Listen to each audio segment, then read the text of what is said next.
Spiral qo'yishdagi eng top 5 ta xato, oxirgisi eng muhimi. Videoni oxirigacha ko'ring. Birinchi qilinadigan xato tug'ruqdan so'ng darhol spiral qo'yish. Tabiiy tug'ruqdan so'ng 2 oydan keyin, kesir kesishdan so'ng 6 oydan keyin spiral qo'yish tavsiya qilinadi.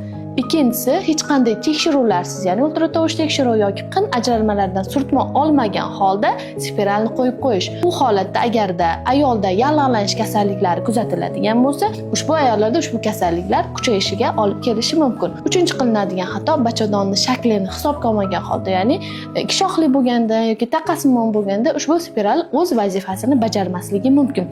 To'rtinchi qilinadigan xato ayolda har xil mioma, endometrioz kabi kasalliklar bo'lsa ham spiral qo'yib qo'yish. Bunday kasalliklarda ayollarga spiral qo'yish tavsiya etilmaydi. Va beshinchisi, agarda ayolda hayz sikli mavjud, lekin spiralni hayz bo'lmagan, hayz kunlari bo'lmagan, ya'ni qon kelmagan holatlarda qo'yadigan bo'lsa, ushbu ayolda og'riqlar kuchliroq bo'lishi va bu ayolda butun umrga spiral qo'yishdan qo'rqish haqida xotiralar qolib ketishi mumkin. Shuning uchun hayz kelgan kunlarda qo'yish tavsiya etiladi.